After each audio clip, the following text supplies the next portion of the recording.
Hi, I'm Josh Wills, and I'm the technical lead of our Apple practice here at CDW. I'm joined today by... Hi everybody, I'm Kyle Davis. I'm the Head of Solutions at CDW. Hi, I'm Mike Callett. I'm Head of Service Architecture and Design at CDW. Hi, I'm Daniel Dance, and I work as a Solutions Architect at CDW. Let's delve into macOS a bit. Let's start with you, Dan, because you were talking a bit about the Stage Manager earlier. How are you finding that excited about in macOS? Oh, fantastic. I mean, if you're anything like me, you've probably got about 1 million different apps open at any one time, loads of web browsers and sites and stuff, and you just can't find anything, or at least I can't. So actually having this Stage Manager feature is just going to be amazing for me. It means that I can just click on the app I actually want, center stage, and then all the other stuff goes stage left. I can, like we said before, we can group stuff together. So if I'm maybe booking a holiday or something, I might have my calendar as well as a tab for a booking site kind of open at the same time, so I can kind of do those two things collaboratively.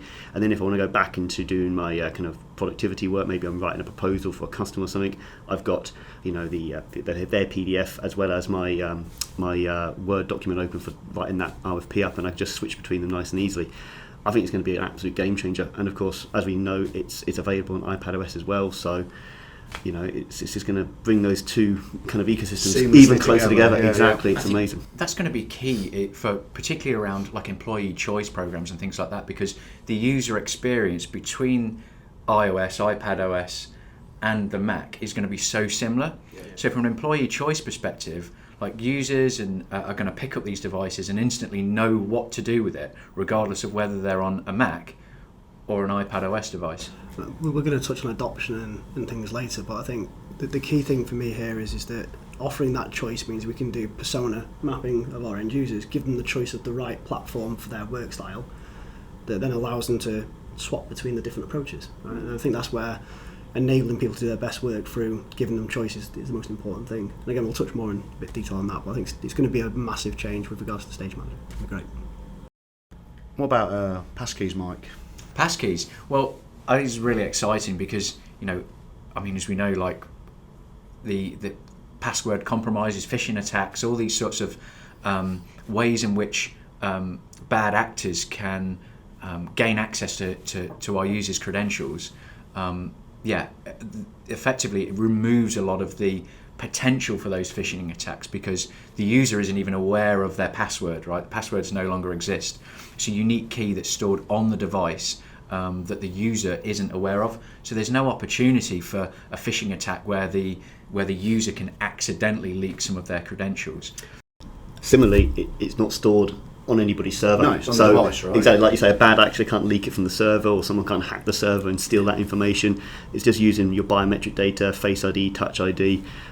It's fantastic, and of course, it's going to work theoretically across platform, right? You can use your iPhone even on non-Apple devices to scan that QR code, get access to it. It's like this is a multi-vendor collaboration, ultimately, isn't it? I think one of the things that we think about Apple and security, closed ecosystem, right? Mm-hmm. It's been very well managed and governed over the years so that only authorised apps and authorised platforms have access to the right things on the right operating system.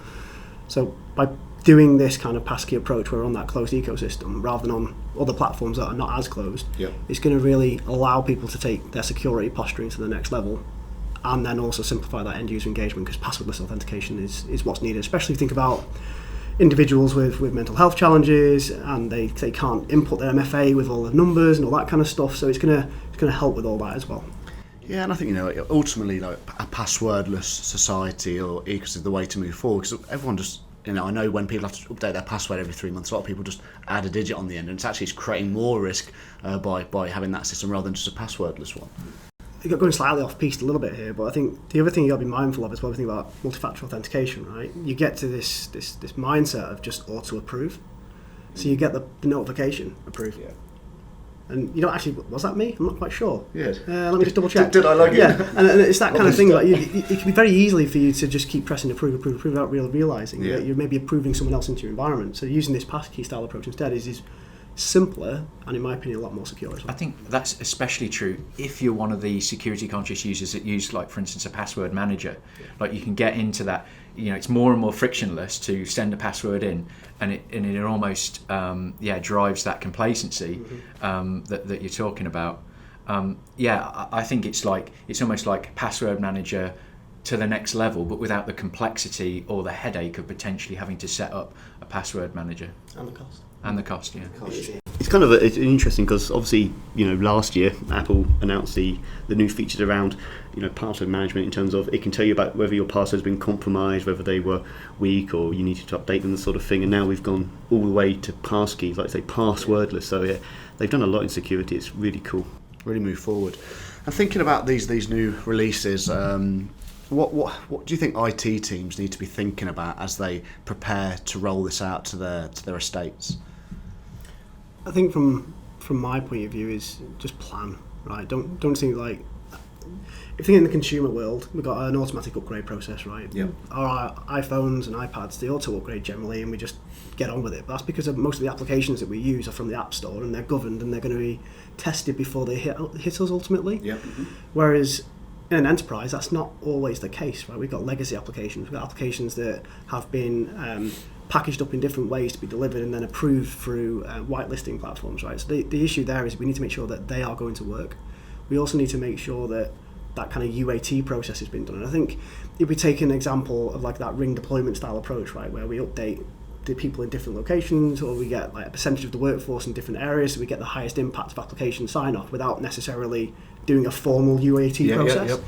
And then once we know that department or that percentage of departments are fine, we then just ramp up that percent over and over and over until...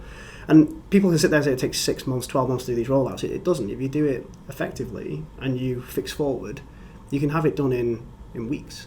Right? Because this isn't something you just do. If you think about like, if something's wrong, you're going to know fairly quickly. Right? The application or the data set thereafter is going to be there or it's not.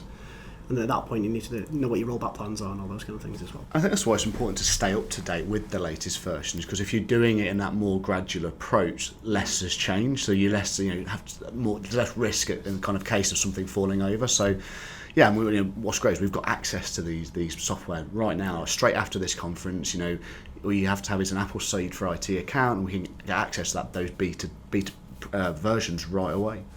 I'd go one step further than what you said there, Carl, and say that have a strategy for managing these things. Not just a plan, but have a strategy that you enforce into the IT team so that they understand what we're actually trying to achieve. Because with some of the sort of legacy thinking, we haven't upgraded for 2 years, you can fall so far behind that it becomes a massive task. If you have a strategy of keeping up to date, you end up fixing ahead, like you say, and things are easier moving forward. It drives end user experience as well. Like all of these employees are going to be probably aware of kind of like these new releases, and they're thinking, well, why don't I have that feature? Like, why do I not have access to that? Yeah. We've also got to be very mindful though of the aging workforce, right? So we've got people that will adopt and use technology, and we also have generations of people that can't or won't adopt that type of technology, right? So I think from my perspective, it's yes, have a strategy, have a plan. But the core thing for a lot of your users will be, can I get access to my data? Can I get access to my apps? Can I get connectivity to the thing that I need to do? Now, if you can provide that as part of your initial rollout plan or your upgrade method for security purposes and all those things, you then need to have a very clear change adopt plan to consume those new features and services. Because otherwise you'll end up planning to fail ultimately at the beginning, because you'll be wrapping yourself up in process and all those kind of things. So I wonder, so it's a really great point. We actually don't have down the list to cover today, but what is that adoption strategy for those people who do probably need a bit more support? If there is a huge change in the way things look and even feel in that operating system, what are you doing as an organisation to make sure people aren't left behind? 100%. Change champions, right? Yeah. And change agent, having people in the business that want to be on the latest and greatest and are happy to fix forward and work with the IT department to take these things forward, and then have them enable the rest of the people in their department to use that functionality as well, and have that kind of that business partnering function. So you have people that are technically aware helping to translate into that business unit that maybe aren't as technically aware as some of the other people. So it's not just an IT job, right? It's everyone's role to consume technology. And if we bring it back to security and passkeys, security is everybody's responsibility, and moving away from what people are really used to, entering a username, entering a password. It's a massive change for a user for the better, but there is going to need to be that change and that change champion process, as you say, to get people to understand how it works and hangs together. I remember when we moved from Touch ID to Face ID, right? Yeah. And from my perspective, I really enjoyed Touch ID because it was really, for me, really simple, intuitive. It's got tactile yeah, as it's well. really, Yeah. really good. Then going to Face ID, I was like, oh, this is great, but It was a bit weird. it was a bit weird. Yeah, it was like this whole kind of, my phone's looking at me. It's not all right. And then now we look at what we've just been rolled out recently, where we can now do Face ID with masks. Yep. Right. So, for example, even with my motorbike helmet on, it actually signs me That's in, wild. which is great because then I don't have to take my It's helmet much off. more accessible again, right? Yeah, and again, how they're finding the vector points on your face to be able to then get the authentication and your credentials is just amazing because not everyone else in the market has that capability. Face ID now as well. Yeah, definitely. And just obviously we talked a lot about user adoption and things like that, but as you mentioned, Josh, you've got the Apple C for IT beta programs that you can go and sign up for now and get those on some of your devices now for early testing and stuff. But it's also important to have the right mechanisms to deploy those updates onto those endpoint devices. I know we talked about, you want to have a strategy for rolling this out, but you need to make sure you've got a good mobile device management platform, something like maybe Jamf or whatever, where you can actually push down those updates, whether it's for macOS, iOS, iPadOS, whatever the case may be. And you just need to make sure you've got that in place. And if you haven't, then you should talk to us. That's the key thing, like skills gap in the market on a lot of technology nowadays, right? So working with a partner such as CDW, Yeah. we can actually help them provide the managed service and the skills without having to find and pay that premium in the market today, because it is an employee market at the moment, right? So you are paying over the odds for people to do the same tasks you've had people doing for years. So you just got to be very mindful that you can actually maybe get a good service from a partner rather than trying to build it in-house. And it comes back to, it all wraps into that strategy piece. What's the strategy for managing these iOS and Mac devices in order to make sure that the updates are done correctly and efficiently in line with what we're trying to achieve? And doesn't damage end user experience in the process. Well, that's the thing, right? Experience in the process, absolutely. If you took a service and you had those people that are currently maybe doing that service in-house and you just said, right, you're now going to be the business partner for HR and for finance and marketing and whoever else, their job is to go and enable those people in the organisation and to find out what they need to overcome their challenges. That's probably more valuable than having a guy or girl sat there configuring Jamf policies and doing application rollout plans. So again, understanding the business value of the output, all that kind of stuff.